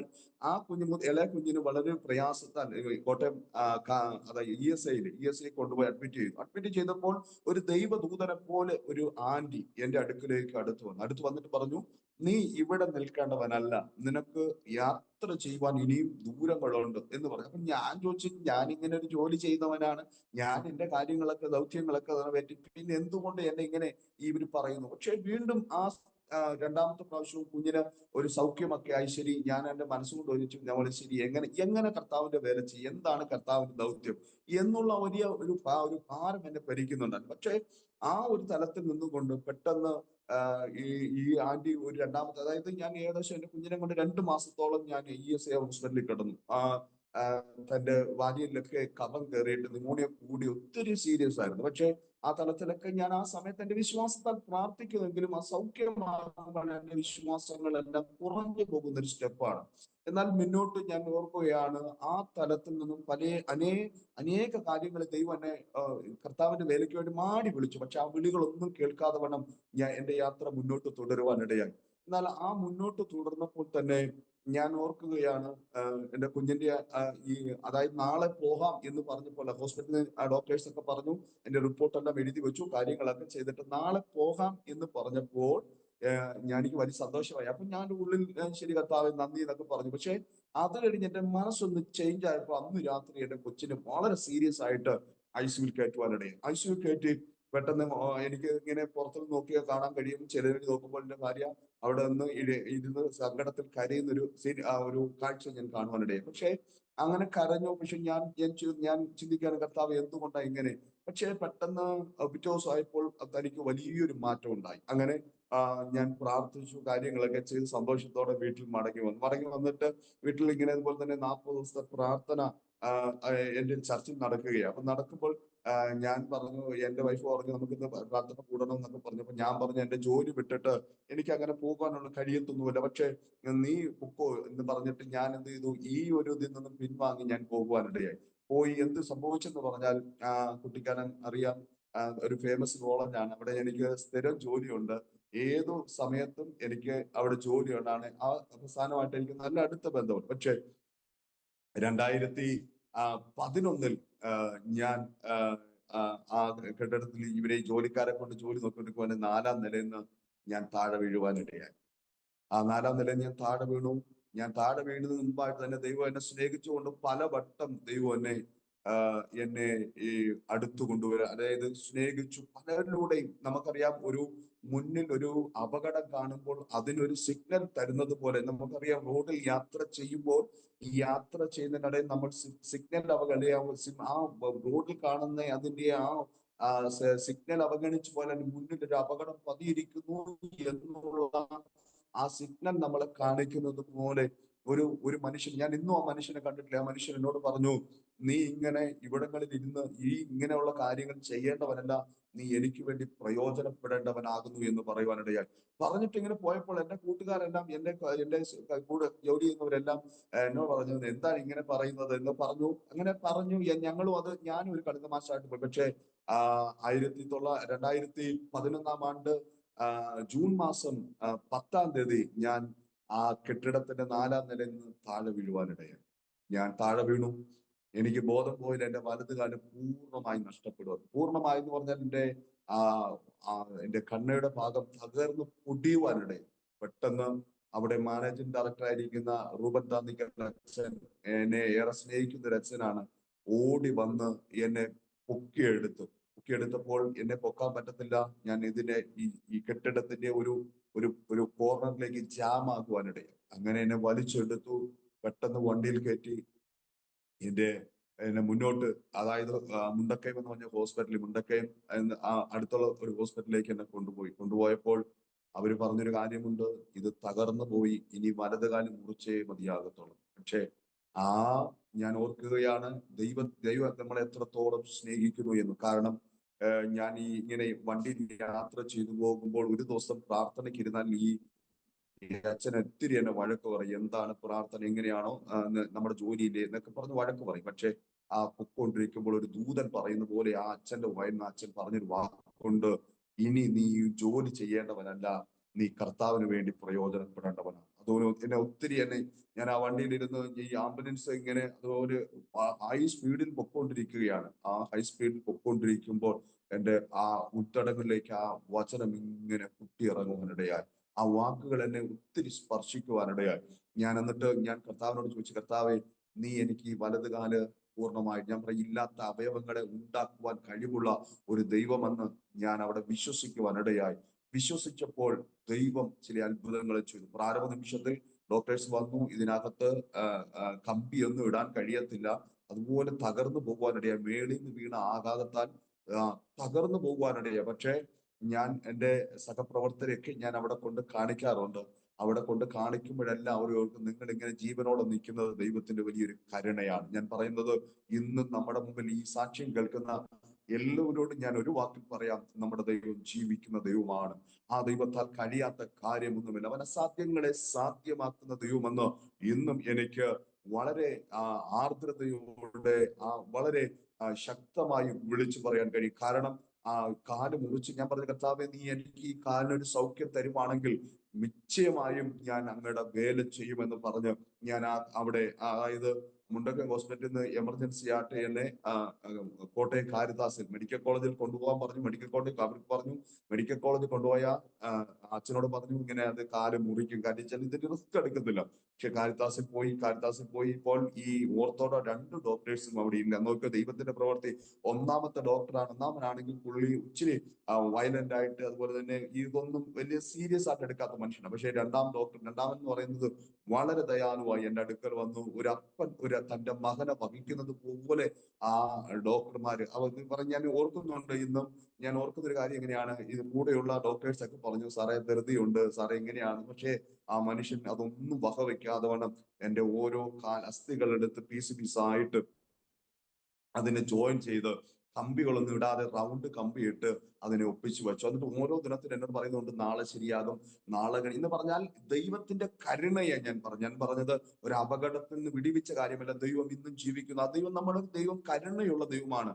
ഞാൻ അങ്ങനെ നീണ്ട 63 ദിവസം ഞാൻ ആ കോട്ടയം കാരിത്താസിൽ കിടന്നു. ഞാൻ 5ാം നിലയിലെ 813 നമ്പർ ആ റൂമിലാണ് ഞാൻ കിടന്നു. ഇന്നും ഞാൻ ഓർക്കുന്നു, അവിടെ കിടന്ന് ഞാൻ എപ്പോഴും പ്രാർത്ഥിക്കുവാൻ, കർത്താവേ അപ്പോൾ എനിക്ക് എഴുന്നേറ്റ് നിൽക്കുവാൻ പോലും കഴിയത്തില്ല. എന്റെ കാലിൽ നിന്ന് ഇങ്ങനെ ബ്ലഡ് ഒഴുകിക്കൊണ്ടിരിക്കും. അങ്ങനെ ഓരോ ദിവസവും അതിന്റെ കാര്യങ്ങളെ ഇങ്ങനെ അവര് വന്ന് അതിന്റെ കമ്പിയൊക്കെ ആ കമ്പി അതിന്റെ സ്പാനർ കൊണ്ട് റെഡിയാക്കി, അങ്ങനെ ഓരോ ദിവസവും ഞാൻ അങ്ങനെ ഈ വാക്കറിൽ പിടിച്ച് ഞാൻ നടക്കുവാൻ തുടങ്ങി. അപ്പോൾ ഞാൻ പറഞ്ഞൊരു കാര്യമുണ്ട്, കർത്താവ് ഇനി ഒരു നിമിഷം എനിക്ക് തന്നാൽ എന്റെ ഒരു സാഹചര്യം നോക്കത്തില്ല, അവിടുത്തെ വേലയ്ക്ക് വേണ്ടി ഇറങ്ങുവാനിടയായി. അങ്ങനെ ഞാൻ വന്നു. ഞാൻ ചുരുക്കമായിട്ട് പറയാം, സമയം മുന്നിൽ ഓടിപ്പോകുന്നല്ലോ. ഞാൻ അങ്ങനെ മുന്നോട്ട് വന്നപ്പോൾ എന്റെ കാലിനൊക്കെ വെച്ച് ഇച്ചിരി കാര്യങ്ങളൊക്കെ റെഡിയായി. അങ്ങനെ റെഡി ആയപ്പോൾ പിന്നെയും എന്റെ ചിന്ത ജോലിയിലേക്ക് മാറുവാനിടയായി. കർത്താവ് നമ്മളെ സ്നേഹിക്കുന്നു എന്നുള്ള കാര്യം പിന്നെയും എന്റെ വെച്ചാൽ വീട്ടിലെ സാഹചര്യങ്ങളൊക്കെ അങ്ങനെയാണ്. കുഞ്ഞുങ്ങളെ പഠിപ്പിക്കണം, വേറെ മാർഗങ്ങളൊന്നുമില്ല. അങ്ങനെ വന്നപ്പോൾ എന്റെ കുഞ്ഞുങ്ങളെ പഠിപ്പിക്കാനുള്ള ഒരു സാഹചര്യം എനിക്ക് ഇല്ല. പക്ഷെ ഫീസ് മുടങ്ങിപ്പോയി, കാര്യങ്ങളൊക്കെ അതുപോലെ തന്നെ. അങ്ങനെ മുടങ്ങിയപ്പോൾ ഞാൻ ഒന്നാമത്തെ സ്റ്റെപ്പ് ഞാൻ കർത്താവിനോട് ഞാൻ പറഞ്ഞത്, വീട്ടില് പിറ്റേ ദിവസം വെച്ചു കുടിക്കാൻ ആഹാരം കഴിക്കുവാൻ വേറെ വഴികളൊന്നുമില്ല. എന്നോട് ഞാൻ ഈ കട്ടിലെ കിടക്കുന്നത് കൊണ്ട് എന്നോട് ഇങ്ങനെ വൈഫ് പറയാറില്ല, മാതാപിതാക്കൾ പറയാറില്ല. പക്ഷേ ഞാൻ പറഞ്ഞു, കർത്താവേ എനിക്ക് ഒരു നന്മയ്ക്കും കൊടുക്ക വരരുത് എന്ന് പറഞ്ഞ ഞാൻ പക്ഷെ പലപ്പോഴും ഭാരപ്പെട്ട അനുഭവങ്ങളുണ്ട്. പക്ഷെ ദൈവം എന്നെ ഉറപ്പിച്ചത് നിന്റെ വേലയ്ക്ക് വേണ്ടി, എന്റെ വേലയ്ക്ക് വേണ്ടി ഞാൻ നിന്നെ ഇറക്കുമെന്ന് ഉറപ്പിച്ചത് ഒന്നാമത്തെ പ്രാവശ്യം ഭയങ്കര ശൂന്യത വന്നപ്പോൾ അവിടെ ഒരു ജാതികനായ ഒരു മനുഷ്യൻ ഒരു 2 മാസത്തെ കഴിക്കാനുള്ള ആഹാരം, കഴിക്കാനുള്ള എല്ലാ സാധനങ്ങളും എന്റെ വീട്ടിൽ കൊണ്ടുവന്ന് രാത്രിയിൽ, ഒരു പ്രായമുള്ള മനുഷ്യനാണ്. ആ മനുഷ്യൻ ഒരിക്കലും എന്റെ വീട്ടിൽ വരത്തില്ല. പക്ഷെ ആ സമയമായപ്പോൾ ആ മനുഷ്യൻ ഈ സാധനവും ചുമന്നുകൊണ്ട് എന്റെ ഭവനത്തിൽ വരുവാനിടയായി. അങ്ങനെ എനിക്ക് ഒന്നാമത്തെ പ്രാവശ്യം എനിക്കൊരു പ്രചോദനമായി കർത്താവ് വലിയവനാണെന്ന്. രണ്ടാമത്തെ പ്രാവശ്യം ഇതുപോലെ ഞാൻ നടക്കുമെന്ന് എനിക്ക് ഒരു പ്രതീക്ഷയുമില്ലായിരുന്നു. ഡോക്ടേഴ്സ് പറഞ്ഞൊരു കാര്യമുണ്ട്, വാക്കർ കുത്തി ഇങ്ങനെ നടക്കുക മാത്രമേ ചെയ്യുള്ളൂ, അല്ലെങ്കിൽ പല അസ്വസ്ഥതകൾ ഉണ്ടാകുക ഇടയാകും എന്ന് പറയുവാനിടയായി. പക്ഷേ രണ്ടാം പ്രാവശ്യം എന്റെ കുഞ്ഞുങ്ങൾക്ക് 5000 ഫീസ് അടയ്ക്കണം. എന്നെ ശക്തീകരിച്ചൊരു കാര്യമാണ്, ഫീസ് അടയ്ക്കണം. എന്ത് ചെയ്യുമെന്ന് അറിയത്തില്ല. നമുക്കറിയാം, നമുക്കൊരു സാഹചര്യം ഉണ്ടെങ്കിൽ മാത്രമേ നമ്മൾ ആൾക്കാരെ സഹായിക്കത്തുള്ളൂ. ഞാൻ പഠിച്ചൊരു കാര്യമാണ്. എന്റെ കൂട്ടുകാരൻ പറഞ്ഞു, നീ വീണാൽ എന്താണ്, നിന്റെ കുഞ്ഞുങ്ങളെ ഞങ്ങൾ നോക്കും, ഞങ്ങൾ പഠിപ്പിക്കും എന്ന് പറഞ്ഞ് 2-ാം മാസം മുതൽ അവരാരും വന്നില്ല. ഞാൻ പറഞ്ഞത്, ദൈവം നമ്മളെ ചില തീയുടെ അനുഭവത്തിലൂടെ കടത്തി വിടുമ്പോൾ നാം പിറുപിറുക്കാതെ വണ്ണം ദൈവത്തോട് നമ്മൾ അടുത്തു വരുന്നുവെങ്കിൽ ആ യഥാർത്ഥ സ്നേഹം നമുക്ക് മനസ്സിലാക്കുവാൻ കഴിയും. എന്നെ മനസ്സിലാക്കിയ ഒരു കാര്യം, ഞാൻ സങ്കടപ്പെട്ടു. ഞാൻ പ്രാർത്ഥിച്ചൊന്നുമില്ല, പക്ഷെ വളരെ സങ്കടപ്പെട്ടു. ആര് നമ്മളെ സഹായിക്കും? എന്റെ അവസ്ഥ ഇതാണ്, ഇനി നമ്മളെ സഹായിക്കാൻ ആരുമില്ല. പക്ഷേ ഞാൻ ഓർക്കുന്നുണ്ട്, സ്തോത്രം, ഞാൻ ഇങ്ങനെ വീണ ഒരു കാര്യം അറിഞ്ഞപ്പോൾ തന്നെ, ഞാൻ അവിടെ ജോലി ചെയ്തുകൊണ്ടിരുന്നപ്പോൾ ഒരു എഞ്ചിനീയർ ആ സമയത്ത് താൻ വിദേശത്തേക്ക് പോകാനിടയായി. അപ്പൊ ഞാൻ ഇങ്ങനെ വീണ കാര്യങ്ങൾ അറിഞ്ഞപ്പോൾ ആ മനുഷ്യൻ എന്നെ വിളിച്ചു. മനുഷ്യൻ വിളിച്ചിട്ട് എന്നോട് ചോദിച്ചൊരു കാര്യമുണ്ട്, എന്തുണ്ട് വിശേഷം? ഞാൻ ആ സാറിനോട് പറഞ്ഞു, സാറേ ഒരു കുഴപ്പമില്ല, സന്തോഷമായിട്ടിരിക്കുന്നു, കാലിപ്പം നടക്കാനൊക്കെ തുടങ്ങിയുള്ളൂ, ഇനി മുന്നോട്ടുള്ള ഗമനമൊക്കെ എങ്ങനെ അറിയത്തില്ല സാറേ എന്ന് പറയുന്നുണ്ട്. പക്ഷെ ആ മനുഷ്യനോട് പറഞ്ഞൊരു കാര്യമുണ്ട്, നിന്റെ ഇപ്പോൾ നിന്റെ ആവശ്യം. ഞാൻ പറഞ്ഞു, എനിക്ക് ഒരു ആവശ്യമില്ല സാറേ. ഇല്ല, നിന്റെ കുഞ്ഞുങ്ങളുടെ കാര്യം എനിക്കറിയാം. ഞാൻ പറഞ്ഞത് ഒരു മനുഷ്യൻ പറഞ്ഞു കൊടുത്തത് പോലെ ആ മനുഷ്യൻ എന്നിട്ട് പറഞ്ഞു, ഇന്ന് വെള്ളിയാഴ്ചയാണ്, ഇവിടെ നമുക്ക് പൈസയുടെ കാര്യങ്ങളൊന്നും ചെയ്യാൻ പറ്റത്തില്ല. നാളെ ഞാൻ നിന്റെ അക്കൗണ്ടിലേക്ക് കുറച്ച് പൈസ, അന്ന് അക്കൗണ്ട് ഒന്നുമില്ല, അന്ന് നമുക്ക് നമ്മുടെ ID കാർഡ് കൊടുത്തു കഴിഞ്ഞാൽ നമുക്ക് വെസ്റ്റേൺ മണി വഴിയെ പൈസ അയച്ചു തരും. അങ്ങനെ ഞാൻ എന്റെ ID കാർഡ് കൊടുത്ത് എന്റെ വൈഫിനെ ഞാൻ പറഞ്ഞു വിട്ടു. പിറ്റേ ദിവസം ഈ അടയ്ക്കാനുള്ള 5000 രൂപ. ഞാൻ പറഞ്ഞതല്ല, ഞാൻ പറയും, എന്റെ ദൈവം വിശ്വസ്തനാണ്. ഇന്നും ദൈവം വിശ്വസ്തനായതുകൊണ്ടാണ് ഞാൻ ഇപ്പുറം കർത്താവിന്റെ ശുശ്രൂഷയിൽ നിൽക്കുന്നത്. ഞാൻ പറയട്ടെ, ആ പൈസ, കറക്റ്റ് പൈസ, അടയ്ക്കാനുള്ള പൈസ ദൈവം നൽകുവാനിടയായി. അങ്ങനെ ഞാൻ അത് കഴിഞ്ഞപ്പോൾ എനിക്ക് കുറച്ചുകൂടെ പ്രചോദനമായി. പക്ഷെ എന്നാലും കർത്താവിനോടുള്ള സ്നേഹം അടുത്തു വരാൻ വീണ്ടും എനിക്ക് പറ്റുന്നില്ല. എന്റെ മനസ്സങ്ങനെ ഇനി ജോലി ചെയ്യണം, അങ്ങനെ ഒരു എന്നെ സ്നേഹിക്കുന്ന ഒരു മനുഷ്യൻ അവിടെ കടന്നു വന്നു. ആ മനുഷ്യൻ കടന്നു വന്നിട്ട് പറഞ്ഞു, ഇന്ന പോലെ ദേവാസനെ, നിങ്ങൾ എന്റെ കൂടെ വന്ന് നിന്നാ മതി, ജോലിയൊക്കെ നോക്കി നിന്നാ മതി എന്ന് പറയാനിടയായി. അപ്പൊ ഞാൻ പറഞ്ഞു, വീട്ടിൽ വൈഫിനോട് പറഞ്ഞു, നമുക്ക് ഇങ്ങനെ പോയാൽ കുഴപ്പമില്ല, നമ്മുടെ കാര്യങ്ങളൊക്കെ നടക്കുമല്ലോ എന്ന് പറഞ്ഞു. പക്ഷേ ദൈവം വിശ്വസ്തനാണ്. ഞാൻ അങ്ങനെ പോയപ്പോൾ ആ മനുഷ്യൻ പറഞ്ഞത്, നമുക്ക് തിങ്കളാഴ്ച, പുള്ളി പറഞ്ഞൊരു കണ്ടീഷൻ ഇതാണ്, തിങ്കളാഴ്ച തോറും നമുക്ക് ദൈവത്തിന്റെ വേലയ്ക്ക് വേണ്ടി നമ്മൾ വേർതിരിക്കണം. അവിടെ നമ്മൾ ഓരോ ദിവസവും ആ ഒറ്റ ദിവസം നമ്മൾ പോയി, നമ്മൾ ദേശത്ത് പോയി സുവിശേഷം അറിയിക്കണം. അപ്പൊ ഞാൻ പറഞ്ഞു, എനിക്ക് സുവിശേഷം പറയാൻ അറിയത്തില്ല, എനിക്കൊരു മെസ്സേജ് പറയാൻ അറിയത്തില്ല, ഞാൻ യേശുവിനെ കുറിച്ച് എന്ത് പറയും? പക്ഷെ നമ്മൾ കേട്ട കാര്യങ്ങൾ, ചെറുപ്പം മുതൽ പഠിച്ച സൺഡേ സ്കൂളും കാര്യങ്ങളൊക്കെ വെച്ചിട്ട് എന്റെ മനസ്സിൽ പരിശുദ്ധാത്മാവ് ഇടപെടുവാനുണ്ട്. അങ്ങനെ തിങ്കളാഴ്ച ദിവസം ഞാൻ ആ ദൈവാസനമായിട്ട് വർക്കിന് പോകും. എന്റെ വൈഫ് എന്റെ കൂടെ വരും. അപ്പൊ അതായത് ഇപ്പോഴും അറിയാം, നമ്മുടെ കേരളത്തിൽ തന്നെ ഫേമസ് ആയിരിക്കുന്ന സ്ഥലമാണ് വാഗമൺ എന്ന് പറയുന്നത്. വാഗമൺ മുട്ടക്കുന്നിന്റെ അടിവശം എന്ന് പറയുന്നത് വലിയ ഒരു അനേക ആൾക്കാർ കുടിയേറി പാർക്കുന്ന സ്ഥലമാണ്. ഞങ്ങൾ അവിടെ പോയി എന്റെ സാക്ഷ്യം, എനിക്ക് അറിയാവുന്ന എന്റെ സാക്ഷ്യങ്ങൾ പറയും. ഈ സാക്ഷ്യങ്ങൾ പറയുമ്പോൾ തന്നെ ഈ സാക്ഷ്യം കേട്ട് അനേകർക്ക് ഒരു പ്രചോദനമായി. അങ്ങനെ ഞങ്ങൾ പ്രാർത്ഥിച്ചു. അങ്ങനെ ഞങ്ങൾ അവിടെ ഒരു കൂട്ടായ്മ ആചരിച്ചു, കൂട്ടായ്മ തുടങ്ങി. ആ കൂട്ടായ്മ എന്ന് പറയുന്നത്, ആ ദൈവദാസൻ കൂടെ എന്ന് പറഞ്ഞാൽ, എനിക്ക് കാല് വയ്യാത്തത് കൊണ്ട് ഈ മനുഷ്യൻ എന്നെ ഓട്ടോ പിടിച്ച് ഓട്ടോയിൽ പോകും. അവിടെ കുന്നുകളും മലകളാകുമ്പോൾ ഒരു വീട് ഇവിടെയാണെങ്കിൽ ഒരു മല അപ്പുറത്തെ മലയിലേക്ക്, അപ്പൊ അത്രയും ഓട്ടോ പോകാൻ പറ്റത്തില്ല. പിന്നെ വൈഫ് എന്റെ കൈക്ക് പിടിക്കും, ആ ദൈവദാസൻ എന്റെ കൈക്ക് പിടിക്കും. അങ്ങനെ കയറി ചിലപ്പോഴൊക്കെ നമുക്ക് തല കറങ്ങും, ഈ കാലിന്റെ അസ്വസ്ഥത തല കറങ്ങും. പക്ഷെ അവിടെ ഞാൻ എന്ത് ചെയ്തു, അങ്ങനെ ആ ഒരു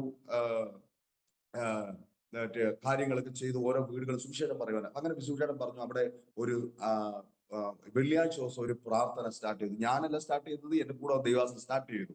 സ്റ്റാർട്ട് ചെയ്തപ്പോൾ എന്നോട് പറഞ്ഞു, പാസ്റ്റർ ഈ കാര്യങ്ങളൊക്കെ പാസ്റ്ററിന് അറിയാവുന്ന പോലെ ചെയ്താൽ മതി. അങ്ങനെ ഞാൻ എനിക്ക് അറിയാവുന്ന പോലുള്ള എന്റെ സാക്ഷ്യം പറഞ്ഞു അത് അനേകർക്ക് ഒരു പ്രചോദനമായി. ഞാനത് പറയാൻ കാര്യം, ഇങ്ങനെ പോകാൻ കാര്യം, ഞാൻ ഈ ജോലിയോടുള്ള ബന്ധത്തിൽ ഞാൻ അനീഷ് എലപ്പാറ പാസ്റ്റർ നടത്തിയ ഒരു ഉപവാസ പ്രാർത്ഥന, ഈ അനീഷ് എലപ്പാറ പാസ്റ്റർ എന്നെ വീട്ടിൽ നിന്നും വന്ന പാസ്റ്റർ അങ്ങനെ അല്ല, അച്ഛൻ ഇങ്ങനെ ഇരിക്കരുത് എന്ന് പറഞ്ഞ് എന്നെ വീട്ടിൽ നിന്നും ആ ആലയത്തിൽ കൊണ്ടുപോയി. ഈ ആലയത്തിൽ കൊണ്ടുപോയി ഞാൻ ഈ ഒരു ആലയത്തിൽ ഒരു കോർണറിൽ ഇരിക്കുക. എന്റെ കാല് വയ്യാത്ത കൊണ്ട് കമ്പിയൊക്കെ ഇട്ടേക്കുന്നുണ്ട്. ഈ കോർണറിൽ ഇരിക്കുമ്പോൾ കയറി വന്ന ദൈവദാസൻ വചനം പറയുന്നതിന് മുമ്പ് എന്നോട് പറഞ്ഞൊരു കാര്യമുണ്ട്. ആ കോർണറിൽ ഇരിക്കുന്ന വ്യക്തി, നീ ദൈവത്തിന് വേണ്ടി പ്രയോജനപ്പെടേണ്ടതാ, നീ ഏലിയാവിനെ പോലെ ദൂരം ഓടേണ്ടവനാ, നീ ഇവിടെ വന്നിരിക്കേണ്ടവൻ. അതും കൂടെ കേട്ടപ്പോൾ എനിക്ക് വലിയ വിഷമമായി. അങ്ങനെ ഞാൻ ഈ കാര്യങ്ങളൊക്കെ വെച്ചുകൊണ്ട് അല്ലെങ്കിൽ ഭാരപ്പെട്ടിരിക്കുമ്പോഴാണ് ഈ ദൈവദാസൻ ഞാൻ എന്റെ വീട്ടിലേക്ക് വരുന്നത്. അങ്ങനെ ഞങ്ങൾ പ്രവർത്തനം സ്റ്റാർട്ട് ചെയ്തു. അവിടെ അപ്പൊ ഞാൻ അവിടെ അനേക ദൈവാസന്മാർ വന്നു. ആ ദൈവാസന്മാർ വരുമ്പോ തന്നെ ഞാൻ ആദ്യമായിട്ട് ഇങ്ങനെ പോകുമ്പോൾ ആ ഒരു ഭവനത്തിലേക്ക് പോകുമ്പോൾ ആ ആന്റി പറഞ്ഞു, ഇങ്ങനെ ഒരാളെ ദൈവാത്മാവ് എന്നെ വെളിപ്പെടുത്തിയ നിങ്ങൾ ഇവിടെ പ്രസംഗിക്കണം എന്ന് പറഞ്ഞു. എനിക്കൊന്നും പ്രസംഗിക്കാനൊന്നും അറിയത്തില്ല. പക്ഷെ ഞാൻ പ്രാരംഭത്തിൽ ഞാൻ പ്രസംഗിച്ചത് ലൂക്കോസിന്റെ സുവിശേഷം 5-ാം അധ്യായമാണ് ഞാൻ എടുത്ത് പ്രസംഗിക്കുവാൻ ഇടയായത്. പ്രസംഗത്തിൽ ഞാൻ വായിച്ചു, ഇങ്ങനെ കാര്യങ്ങൾ ചെയ്തുകൊണ്ടിരുന്നപ്പോൾ ഗസ്റ്റായിട്ട് വിളിച്ച ഒരു ദൈവദാസൻ അവിടെ വരികയാണ്. ആ മനുഷ്യനെ കണ്ടപ്പോൾ എന്റെ കൈകാലുകളൊക്കെ വിറച്ചു. ഞാൻ അവിടെ സ്റ്റോപ്പ് ചെയ്തു. ആ മനുഷ്യൻ എന്നോട് പറഞ്ഞൊരു കാര്യമുണ്ട്, നിങ്ങൾ അവിടെ നിർത്തരുത്, നിങ്ങൾ തുടർമാനം. എന്നോട് ദൈവാത്മാവ് സംസാരിച്ച വചനമാണ്. ഞാൻ പറഞ്ഞത്, കർത്താവ് ആർക്കും കടക്കാരനല്ല. ഞാൻ അവിടെ നിന്ന് ഇങ്ങനെ ഓരോ കാര്യങ്ങൾ പറഞ്ഞു. അങ്ങനെ ഓരോ കാര്യങ്ങൾ അങ്ങനെ പറഞ്ഞു. ആ മീറ്റിംഗ് വളരെ ലളിതമായിരുന്നു. ആ ദൈവദാസൻ അത് തന്നെ കണ്ടിന്യൂ ചെയ്ത് പ്രസംഗിക്കുവാനിടയായി. ഞാൻ പറഞ്ഞത് ആ കാര്യങ്ങളൊക്കെ ചെയ്തു. അങ്ങനെ ഇരിക്കുമ്പോഴാണ് എന്നോട് അവിടെ വന്ന് ദൈവദാസൻ ഇങ്ങനെ പറഞ്ഞു, ഞാൻ നിന്നെ പട്ടണത്തിൽ ഉറപ്പിക്കുമെന്ന്. അങ്ങനെ പറഞ്ഞത്. അപ്പൊ ഞാൻ പറഞ്ഞു, അയ്യോ എനിക്ക് ഇത് മതി, ഞാൻ ഇങ്ങനെ നിന്നാ മതി. എനിക്ക് വെച്ചാൽ എന്റെ കാര്യങ്ങളൊക്കെ നടക്കുന്നുണ്ട്, അല്ല കാര്യങ്ങൾ നടക്കുക മാത്രമല്ല എന്നെ ഹെൽപ്പ് ചെയ്യുന്നുണ്ട്, ഞാൻ ഇങ്ങനെയൊക്കെ ചെയ്താൽ മതി എന്ന് പറഞ്ഞാൽ എന്റെ ഉത്തരങ്ങളുള്ള പേടിയായി. ഞാൻ ബൈബിൾ കോളേജ് വിദ്യാഭ്യാസം നടത്തിയിട്ടില്ല, എനിക്ക് അങ്ങനെ ഒരു പ്രസംഗിക്കാൻ അറിയത്തില്ല, ഒരാളോട് യഥാർത്ഥമായി സുവിശേഷം പറയാൻ അറിയത്തില്ല. പക്ഷെ ആ സാഹചര്യത്തിൽ പരിശുദ്ധാത്മ പറയുകയാണ്, നിന്നെ പട്ടണത്തിൽ ഞാൻ നിന്നെ ഉറപ്പിക്കും. ഞാനൊരു പട്ടണം പോലെ അത് വിശ്വസിക്കാൻ ഇടയായി. വിശ്വസിച്ചു. പക്ഷെ ചില നാളുകൾ കഴിഞ്ഞപ്പോൾ ഇടുക്കി രാജക്കാട് എന്ന പ്രദേശത്ത് ഒരു ആലയത്തിൽ ദൈവദാസന്മാരില്ലാതെ ഒരു ആലയം, ശൂന്യമായി 2-3 കുടുംബങ്ങൾ മാത്രമേ ഉള്ളൂ. അവിടേക്ക് എന്നെ ഈ ഒരു ദൈവദാസൻ, അതായത് എബനേസർ മിഷൻ എന്ന് പറഞ്ഞൊരു ചർച്ചിന്റെ നാഷണൽ കോർഡിനേറ്റർ ആയിരിക്കുന്ന ഒരു ദൈവദാസനുണ്ട്. ദൈവദാസൻ എന്റെ കൂടെ ഇങ്ങനെ എന്റെ വർക്ക് കണ്ടിട്ട് എന്നെ സ്നേഹിക്കുന്ന ഒരു ദൈവദാസനാണ്. ആ ദൈവദാസൻ ചങ്ങനാശ്ശേരിയിൽ നിന്ന് വന്നിട്ട് എന്നെ ഇങ്ങനെ കണ്ട് കാര്യങ്ങൾ ചെയ്തപ്പോൾ, ദൈവദാസൻ നിങ്ങൾ ഇങ്ങനെ ഇരിക്കാൻ പാടില്ല, ഞങ്ങളുടെ പ്രസ്ഥാനത്തോട് ചേരണം എന്നൊക്കെ പറഞ്ഞു. ഞാൻ പറഞ്ഞു, എനിക്കൊരു യോഗ്യതയുമില്ല എന്ന് പറയാനിടയായി. പക്ഷെ അടുത്ത സ്റ്റെപ്പ് എന്ന് പറയുന്നത്, ഞങ്ങളെ ഈ ദൈവദാസൻ ഇന്റർവ്യൂ ചെയ്തപ്പോൾ എന്റെ അതേ അനുഭവമാണ് ആ ദൈവദാസൻ എന്നോട് പറഞ്ഞു. എന്റെ മുമ്പിൽ ആ ദൈവദാസൻ കരയുന്ന ഒരു സാഹചര്യം ഉണ്ടായി. അങ്ങനെ കരയുമ്പോൾ തന്നെ എന്റെ ഉള്ളൊത്തിരി ബലപ്പെടുവാൻ കാരണം പറഞ്ഞാൽ, എന്റെ മുമ്പിൽ എനിക്കൊരു യോഗ്യതയില്ലാത്ത മുമ്പിൽ ആ തന്റെ സാക്ഷ്യം പറഞ്ഞ് എന്നെ ഉറപ്പിക്കുന്ന ഒരു മേഖല എനിക്ക് കാണണം. അങ്ങനെ ഞാനും എന്റെ വൈഫും എന്നോട് പറഞ്ഞൊരു കാര്യം, ദൈവാത്മാവ് പറഞ്ഞൊരു കാര്യം എങ്ങനെയാണ്, അനേക സാഹചര്യം പറയാനുണ്ട്. പക്ഷെ സമയം പോലെ ഞാൻ എന്റെ വാക്കുകൾ ചുരുക്കുകയാണ്. എന്റെ സാഹചര്യം എന്നോട് ദൈവാത്മാവ് പറഞ്ഞു, വടിയും പൊക്കണവും എടുക്കരുത് എന്ന് വളരെ ശക്തമായി എന്നോട് പറയാനിടയായി. പക്ഷെ ഞങ്ങൾ എന്റെ വീട്ടിൽ നിന്ന് പോകുമ്പോൾ എന്റെ കയ്യിൽ രാജാക്കാടിന് വേണ്ടി, രാജാക്കാട് എന്ന സ്ഥലം ഞാൻ കണ്ടിട്ട് പോലും കേട്ടിട്ടുണ്ട്, കോട്ടയം രാജാക്കാട് ബസ് ഞാൻ കണ്ടിട്ടുണ്ട്. പക്ഷെ അങ്ങനെ ഒരു വാക്ക് കേട്ട് ഞാൻ പുറപ്പെടുകയാണ്. എന്റെ കയ്യില് വണ്ടിക്കൂലി പോലും ഇല്ല. പക്ഷെ ഞങ്ങൾ കയറിയപ്പോൾ ഞങ്ങളെ കൊണ്ടുപോകുന്ന ദേവദാസൻ പറഞ്ഞു, ഞാൻ വണ്ടിക്കൂലി എടുത്തോളാം എന്ന് പറഞ്ഞു. എനിക്ക് അതാനുമായിട്ട് വലിയ പരിചയമൊന്നുമില്ല. പക്ഷെ അങ്ങനെ പറഞ്ഞു. ഞാൻ അവിടെ എന്നെ ആ ചർച്ചിൽ കൊണ്ടുപോയി പരിചയപ്പെടുത്തി. അങ്ങനെ അവരുടെ എല്ലാ സെൻട്രൽ ദൈവാസന്മാരൊക്കെ ഇരിക്കുന്നു, ഈ ദൈവദാസൻ ഇരിക്കുന്നു. എന്നോട് ഒരു 10 മിനിറ്റ് മെസ്സേജ് പറയാനുണ്ടായി. പക്ഷെ അന്ന് മെസ്സേജ് പറഞ്ഞത് എന്താന്ന് പോലും ഞാൻ ഓർക്കുന്നില്ല. പക്ഷെ അത് ദൈവാത്മാവ് പറഞ്ഞ കൃത്യമായ കാര്യമായിരുന്നു. ഞാൻ പറയട്ടെ, പത്രോസിനെ ഉയർത്തുവാൻ കഴിവുള്ള പത്രോസിനെ ആ പടക് വിട്ട് അവൻ ദൈവത്തോട് ആ സ്നേഹം പുലർത്തിയപ്പോൾ അവനെ ഉയർത്തിയ അതേ ദൈവമാണ് നമ്മളെയും നയിക്കുന്നത് എന്ന് എന്നെ അന്നും ബലപ്പെടുത്തുന്നു. എന്റെ ആ മെസ്സേജ് കേട്ടപ്പോൾ ആ ദൈവദാസന്മാർ പറഞ്ഞു, തുടർമാനം വരുന്ന സൺഡേ തൊട്ട് എന്നെ നിങ്ങൾ ഈ ആലയത്തിന്റെ ദൈവദാസനായിട്ട് ഇരിക്കണമെന്ന് പറയാനിടയിൽ. ഞാൻ അങ്ങനെ അവിടെ നിന്നാണ് ഞാൻ എന്റെ ബൈബിൾ പഠനം ആരംഭിക്കുവാൻ തുടങ്ങിയത്. അങ്ങനെ ഞാൻ എന്റെ BTHും CTHും DTHും ആ കോഴ്സുകളെല്ലാം എടുത്തു. ഞാൻ പറഞ്ഞ കോഴ്സിന്റെ മുഖ്യത്വം പറയാനല്ല, ദൈവം നമ്മളെ ഉറപ്പിച്ച കാര്യമാണ്. ദൈവം ഒരാളെ സ്നേഹിക്കുന്നു എങ്കിൽ എങ്ങനെ അങ്ങനെ എന്നോട് പറഞ്ഞു പട്ടണത്തിൽ ഉറപ്പിക്കുമെന്ന് പറഞ്ഞു. ഞാൻ അടിച്ച് രാജക്കാരായിരിക്കും പട്ടണം എന്ന് ഓർത്തു. പക്ഷേ അത് ചില നാളുകൾ അവിടെ ഏകദേശം 9 വർഷക്കാലം നിന്നു. അപ്പൊ എന്റെ ഒരു ആഗ്രഹമായിരുന്നു എനിക്ക് ഇവിടെ നിന്ന് കർത്താവിന്റെ വേല ചെയ്യണം. അങ്ങനെ എനിക്ക് അവിടെ ഒരു മനുഷ്യൻ അല്ല എന്നെ സ്നേഹിക്കുന്ന അവിടെ ഞാൻ ആ ദേശത്ത് നല്ല നാട്ടുകാർക്കും അതുപോലെ തന്നെ ആ ദേശക്കാർക്കും വളരെ പ്രിയനായിരുന്നു. കാരണം വെച്ചാൽ ഏതൊരു കാര്യമാണ് എന്റെ പേര് പറയുമ്പോൾ തന്നെ ആൾക്കാർക്ക് വലിയൊരു പ്രചോദനം. അങ്ങനെ എനിക്ക് അവിടെ ഒരു വ്യക്തി എനിക്ക് ഒരു 10 സെന്റ് സ്ഥലം പാസ്റ്റർ ഇവിടുന്ന് പോകണ്ടെന്ന് പറഞ്ഞൊരു 10 സെന്റ് സ്ഥലം തരുവാനിടയായി. ഞാൻ പറഞ്ഞു ദേവാസന ഞാൻ പറഞ്ഞു സഹോദരൻ എനിക്ക് സ്ഥലങ്ങളൊക്കെ ഉണ്ട്. പക്ഷെ അവരുടെ കൂട്ടുകാരും കുടുംബക്കാരെല്ലാം എതിർത്തപ്പോഴും ആ മനുഷ്യൻ ആരോടും ചോദിക്കാതെ എനിക്ക് ആ 10 സെന്റ് സ്ഥലം അവിടെ എഴുതി തരുവാനിടയായി.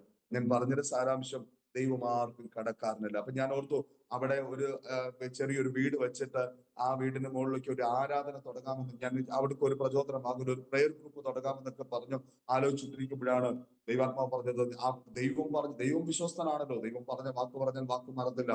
പക്ഷേ പറഞ്ഞൊരു കാര്യം എങ്ങനെയാണ് നിന്നെ പട്ടണത്തിൽ ഉറപ്പിക്കുമെന്ന് പറഞ്ഞൊരു പ്രതീക്ഷിക്കാത്ത സമയത്ത് ന്യൂ ഇന്ത്യ ചർച്ച് കൂടുന്നത് ആ പ്രസ്ഥാനത്തിലേക്ക് എനിക്കൊരു വിളി വരുവാനിടയായി. ഞാൻ പറഞ്ഞത് ഞാൻ അതായത് അതിന് മുമ്പ് ഞാൻ ഡൽഹിയിൽ ഒരു 3 മാസം പോയി കർത്താവിന്റെ വേലയോടുള്ള ബന്ധത്തിൽ ഞാൻ റെസ്റ്റ് എടുക്കാൻ കാലിന്റെ അസ്വസ്ഥയോടുള്ള ബന്ധത്തിലാണ് ഞാൻ റെസ്റ്റ് എടുക്കാൻ വേണ്ടി പോയതാണ്. അവിടെ എന്റെ സഹോദരനുമായി 3 മാസം കർത്താവിന്റെ വേലയോടുള്ള ബന്ധത്തിലായിരുന്നു. വീണ്ടും മടങ്ങി വന്നപ്പോഴാണ് ഇങ്ങനെ ഇനി എന്ത് ചെയ്യും, മുന്നോട്ടുള്ള ഗമനത്തിൽ ഇനി എന്ത് ചെയ്യുമെന്നൊക്കെയും ഞാൻ ഓർത്ത് ഭാരപ്പെട്ടപ്പോഴാണ് ദൈവം ഈ പ്രകാരം ഒരു വഴി തുറന്നത്. ന്യൂ ഇന്ത്യ ചർച്ച് കൂടുന്ന പ്രസ്ഥാനവുമായി ചേർന്ന് ഞാൻ അവിടെ അതായത് നമ്മുടെ മൂന്നാർ സെന്ററോട് ബന്ധത്തിൽ അവിടെ ദൈവാസന്മാരില്ലാത്ത ആലയത്തിലേക്ക് പോയി അവിടെ ആരാധന നടത്തുവാനാണ്. പക്ഷെ ആ ദൈവം നമ്മോട് കൂടെ ഉണ്ടെന്നുള്ളത് നമ്മൾ ഉറപ്പിച്ച് അങ്ങനെ എനിക്ക് അവസാനമായി പാലക്കാട് എന്ന ആ ദേശത്തേക്ക് ഇങ്ങനെ ഒലവക്കോട് ദേശത്തേക്ക് ഇങ്ങനെ ഒരു സഭാചാര്യമായി ഞാൻ വരുവാനിടയിൽ ഏകദേശം 6 വർഷത്തോളം ഞാൻ ഇവിടെ ആയിരുന്നു എന്ന് പറഞ്ഞാൽ ദൈവം ഞാൻ അന്ന് ഓർത്തൊരു കാര്യം ഇതാണ്. ഞാൻ പറയാൻ കാര്യം എന്റെ കുഞ്ഞുങ്ങൾക്ക് പഠിക്കാൻ ഒരു 5000 പോലും ഇല്ലാത്ത സ്ഥാനത്ത് ദൈവം വിശ്വസ്തയോടെ ദൈവം പരിപാലിച്ചു. അപ്പൊ ഞാൻ പറഞ്ഞു ഇനി നമുക്ക് വേറെ നിവൃത്തിയൊന്നുമില്ല, ഗവൺമെന്റ് സ്കൂളിൽ കുഞ്ഞുങ്ങളെ ചേർക്കാം. ദൈവങ്ങളുടെ ബന്ധത്തിലുള്ള പക്ഷേ ദൈവം വിശ്വസ്തനാണ്. ദൈവം ആ സമയമായപ്പോൾ എന്റെ കുഞ്ഞിന് അവൻ 10ാം ക്ലാസ് കഴിഞ്ഞപ്പോൾ രണ്ടുപേരും 10ാം ക്ലാസ് കഴിഞ്ഞപ്പോൾ തന്നെ അവരെ നിശ്ചയമായിട്ടും അവരെ അതായത് ഗവൺമെന്റ് സ്കൂളിലായപ്പോൾ അവരെ ഓരോ വയസ്സിന് എളുപ്പമാണ് അവരെ ഒരു സ്കൂളിലെ ഒറ്റ ക്ലാസ്സിൽ ഇരുത്തുവാനിടയായി. അങ്ങനെ 10ാം ക്ലാസ് കഴിഞ്ഞപ്പോൾ അവർ ഞങ്ങളെ പാലക്കാട് ദേശത്ത് ഈ പട്ടണത്തിൽ ദൈവം കൊണ്ട് സ്ഥാപിക്കുവാനിടയായി. പട്ടണത്തിൽ കൊണ്ടുപോയി ഞാൻ നിന്നെ സഹായിക്കും, ഞാൻ നിന്നെ ശക്തീകരിക്കും എന്ന് പറഞ്ഞാൽ അതിന്റെ അപ്പുറം ദൈവത്തിന് വേറെ വാക്കുകളില്ല. എന്നെ ഈ പട്ടണത്തിൽ കൊണ്ടുവന്നു. ഈ 6 വർഷക്കാലം നിർത്തി കുഞ്ഞുങ്ങളുടെ കാര്യങ്ങളെല്ലാം ദൈവം ചെയ്തു. ഞാൻ പറഞ്ഞത് ആരും സപ്പോർട്ട് ചെയ്തിട്ടില്ല. ചിലപ്പം ഞാൻ ഇവിടെ വന്ന് പറഞ്ഞു ഇവിടെ മുണ്ടൂരിനടുത്ത് വിഷയാത്ര കോളേജ് എന്ന് പറഞ്ഞ കോളേജ് ഉണ്ട്. എന്റെ മോന് അഡ്മിഷന് വേണ്ടി ഞാൻ അവിടെ പോയി. ആ കോളേജിൽ നിന്ന് പടിവാതിൽ പോലും ചവിട്ടുവാൻ നമ്മൾ യോഗ്യരല്ല. കാരണം ഞാൻ ഭയങ്കര ഫീസാണ്, നമുക്ക് അന്വേഷിച്ചറിയാം, ഭയങ്കര ഫീസാണ്.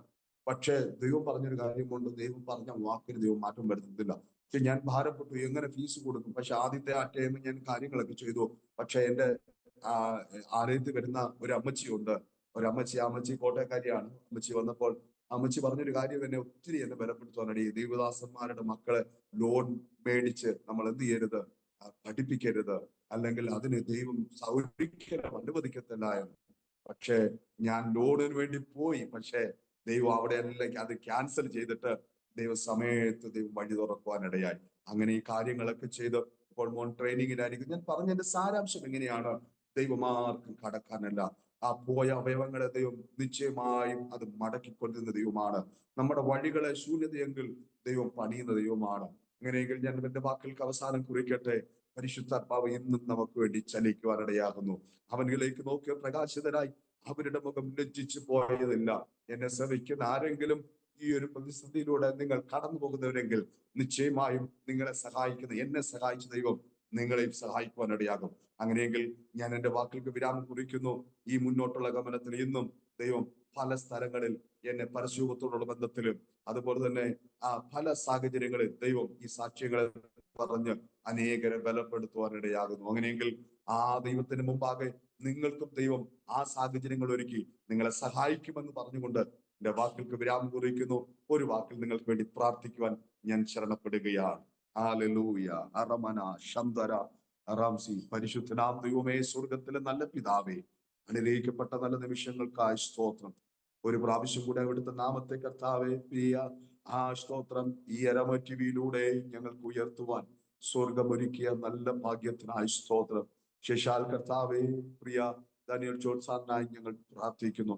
ഇതിന്റെ പിന്നണി പ്രവർത്തകർക്കായി പ്രാർത്ഥിക്കുന്ന കർത്താവെ, പ്രകാരമുള്ള ഒരു മാധ്യമം അനേകർക്ക് പ്രചോദനമാകുന്നല്ലോ. അതിനായി കർത്താവിന്റെ ദാസനെ ഒരുക്കുന്ന വിധങ്ങൾക്കായി നന്ദി പറയുന്നു. ശേഷാൽ കർത്താവെ, അങ്ങ് ചെയ്ത അത്ഭുതങ്ങളെ ഞങ്ങൾ പറയുവാനിടയായി. എങ്കിലും കർത്താവ് അനേകർക്ക് ഒരു പ്രചോദനമായി മാറട്ടെ. അത്ഭുതങ്ങളെ ചെയ്യണം, പ്രവൃത്തി പദത്തിലൊരുക്കണം. വിശ്വസ്തയോടെ നിൽക്കുന്നവന് കർത്താവെ, അങ്ങ് ഞങ്ങളുടെ നല്ല സഹായിയായെന്ന് ഞങ്ങളെ പല സാഹചര്യത്തിലും അങ്ങ് ഞങ്ങളെ ശക്തമായി വെളിപ്പെടുത്തുവാനിടയായല്ലോ. ആ ദൈവത്തെ പരസ്യമായി പ്രകാരം ഉയർത്തുവാൻ ദൈവം ഒരു സാവകാശം കൂടെ നൽകി തന്ന വിധങ്ങൾക്കായി ഞാൻ ദൈവത്തിന് നന്ദി പറയുന്നു. പ്രാർത്ഥന കേട്ടിക്കൊണ്ട് സ്തോത്രം. യേശു ക്രിസ്തുവിന്റെ വലിയേറിയ നാമത്തിൽ തന്നെ ആമേൻ. ഇപ്രകാരം ഒരു സാവകാശം ഒരുക്കി തന്ന കർത്താവിന്റെ ദാസനോടുള്ള വലിയ ഹൃദയംഗമായ നന്ദി പറയുന്നു. ദൈവം സഹായിക്കും. ആമേൻ, ആമേൻ. താങ്ക് യു കർത്താവിന്റെ ദാസൻ പാസ്റ്റർ ക്ലമൻ ജോയ്. അത്രത്തോളം സമയം വളരെ അനുഗ്രഹിക്കപ്പെട്ടതായ നിലയിൽ ദൈവം നടത്തിയ ജയകരമായ ജീവിതത്തെക്കുറിച്ച് ദൈവനാമ മഹത്വത്തിന് വേണ്ടി അരോമ TV പ്രേക്ഷകരോടൊപ്പം പങ്കുവയ്ക്കുവാൻ കർത്താവ് കൃപ ചെയ്തത് ഓർത്ത് ഞാൻ ദൈവത്തിന് സ്തോത്രം ചെയ്യുന്നു. ദൈവദാസന്റെ ജീവിത അനുഭവങ്ങൾ, ബാല്യകാലം മുതൽ ഇങ്ങോട്ടുള്ളതായ ദൈവീയ ഇടപെടലുകളെ കുറിച്ച് പറയുവാൻ ദൈവം സഹായിച്ചു. വളരെ ഏറെ ദാരിദ്ര്യവും പട്ടിണിയും കഷ്ടപ്പാടും ബുദ്ധിമുട്ടുകളും ഒക്കെ നിറഞ്ഞതായ ബാല്യകാലത്തിലെ ചില സാഹചര്യങ്ങളൊക്കെ വേദനാജനകമായിരുന്നു എങ്കിലും അതിൽ നിന്നൊക്കെ ദൈവം കരം പിടിച്ച് നടത്തി. ആ കാലയളവിലെ സാഹചര്യം വെച്ച് ഒരു ഉപജീവന മാർഗത്തിന് വേണ്ടിയിട്ട് ഇറങ്ങി തിരിച്ചുവെങ്കിലും അതിനേക്കാൾ ഉപരിയായി സ്വർഗത്തിലെ ദൈവത്തിന്റെ മഹത്വമുള്ള ശുശ്രൂഷയ്ക്ക് വേണ്ടിയുള്ളതായ ആ ഒരു ഒരുക്കത്തിന് വേണ്ടി ചില ക്രമീകരണങ്ങൾ കർത്താവ് ചെയ്തു. കർത്താവിന്റെ വേലയെക്കുറിച്ചുള്ളതായ സ്നേഹം ഉള്ളതുകൊണ്ട് സ്വന്തം അനിയനെ ആ ഒരു ദൗത്യം ഫലമേൽപ്പിച്ചിട്ട് വീട്ടിലെ ഉത്തരവാദിത്തങ്ങൾ ഏറ്റെടുത്തു. നല്ല കാര്യമാണ്.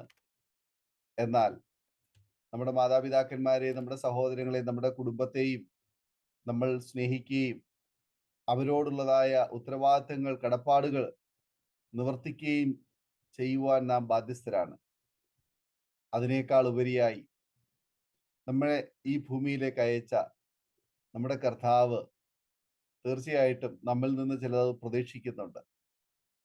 ആ ഒരു പ്രതീക്ഷ ദൈവത്തിന് നമ്മെക്കുറിച്ച് ഉള്ളത് കൊണ്ടാണ് ചില സന്ദർഭങ്ങളിൽ നമുക്ക് തോന്നിപ്പോകും, ദൈവം എന്നെ കൈവിട്ടോ, എന്നെ സഹായിപ്പാൻ ആരുമില്ലേ എന്നുള്ള ചില ചിന്തകൾ, സാഹചര്യങ്ങളൊക്കെ നമ്മുടെ ജീവിതത്തിൽ കടന്നു വരും. വാസ്തവത്തിൽ കർത്താവ് നമ്മളെ കൈവിടുന്നതല്ല. കർത്താവിന്റെ കരം പ്രവർത്തിക്കുന്നത് നമ്മളെ വെളിപ്പെടുത്തുവാൻ വേണ്ടിയുള്ള ചില സാഹചര്യങ്ങളാണ്. ഒരുപക്ഷെങ്കിൽ അത് ദാരിദ്ര്യമോ പട്ടിണിയോ സാമ്പത്തിക തകർച്ചകളോ അല്ലെങ്കിൽ രോഗമോ കടബാധ്യതകളോ അതല്ല ഏതെങ്കിലും പ്രതികൂലമായ ചില വിഷയങ്ങളൊക്കെ നമ്മുടെ ജീവിതത്തിൽ കടന്നു വരുമ്പോൾ അത് നമ്മളെ നശിപ്പിക്കുവാനല്ല, നമ്മെ കൈവിട്ടതല്ല. പകരം ഞാൻ പ്രവർത്തിക്കുന്ന ദൈവമാണ്, അതിൽ നിന്ന് വിടുവിക്കുന്ന ദൈവമാണെന്ന് നമ്മെ ബോധ്യപ്പെടുത്തുവാൻ ചില സാഹചര്യങ്ങൾ നമ്മുടെ ജീവിതത്തിൽ ഉണ്ടാകുകയും കർത്താവ് ആ പ്രതിസന്ധിയുടെ നടുവിലേക്ക് ഇറങ്ങി വന്ന് നമ്മുടെ കരം പിടിച്ച് നമ്മെ മുന്നോട്ട് നയിക്കുകയും ചെയ്യുന്ന ചില അനുഭവങ്ങൾ നമ്മുടെ ജീവിതത്തിൽ ഉണ്ടാകുവാൻ വേണ്ടിയിട്ടാകും. ഞാൻ ശ്രദ്ധിച്ചു, 4 നിലയുള്ളതായ കെട്ടിടത്തിന്റെ മുകളിൽ നിന്ന് താഴെ വീണതായ ഒരു വ്യക്തിയെ സംബന്ധിച്ചിടത്തോളം സാധാരണഗതിയിൽ ജീവിച്ചിരിക്കാൻ തന്നെ സാധ്യതയില്ല. എന്നാൽ പ്രാണനൊരു ദോഷവും സംഭവിക്കാതെ അസ്ഥിക്ക് മാത്രം തകരാറുകൾ സംഭവിച്ച് അതിനെ ദൈവം പുനഃസൃഷ്ടിച്ച് ഇന്ന് സൗഖ്യത്തോടെ ആരോഗ്യത്തോടെ നിൽക്കുവാൻ കർത്താവിന്റെ ആ രക്ഷിച്ച കർത്താവിന്റെ കരം കൂടെ ഇരുന്നതായ ആ സ്നേഹത്തെക്കുറിച്ച് പറയുവാൻ, കർത്താവിന്റെ വേലയിലായിരിക്കുവാൻ ഇന്ന് ദൈവം ഒരുക്കിയെടുത്തു. അതായിരുന്നു ദൈവത്തിന്റെ ആ പദ്ധതി. തീർച്ചയായിട്ടും കർത്താവ് ഏൽപ്പിച്ചിരിക്കുന്നതായ ആ ദൗത്യത്തിൽ വിശ്വസ്തയോടെ തുടർന്ന് മുന്നോട്ട് യാത്ര ചെയ്യുവാൻ കർത്താവ് സഹായിക്കട്ടെ. സൗഖ്യത്തോടെ ആരോഗ്യത്തോടെ ദീർഘായുസ്സോടെ കർത്താവിന് വേണ്ടി നിലകൊള്ളുവാൻ ഇനിയുള്ള കാലം കർത്താവ് സഹായിക്കട്ടെ എന്ന് ആശംസിക്കുന്നു, പ്രാർത്ഥിക്കുന്നു. സമയം വേർതിരിച്ച് അരോമ TV പ്രേക്ഷകരോടൊപ്പം ജീവിതാനുഭവങ്ങൾ പങ്കുവച്ചതിന് പ്രത്യേകം നന്ദി അറിയിക്കുന്നു. കർത്താവ് അനുഗ്രഹിക്കട്ടെ.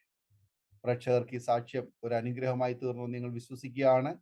തീർച്ചയായിട്ടും നിങ്ങളുടെ പ്രിയപ്പെട്ടവർക്ക്, സുഹൃത്തുക്കൾക്ക് ഈ സാക്ഷ്യം നിങ്ങൾ ഷെയർ ചെയ്ത് കൊടുക്കുക. അവരും കേട്ട് അനുഗ്രഹിക്കപ്പെടട്ടെ. അതിലൂടെ ദൈവനാമം മഹിമപ്പെടുവാൻ മുഖാന്തരമായി തീരുമല്ലോ.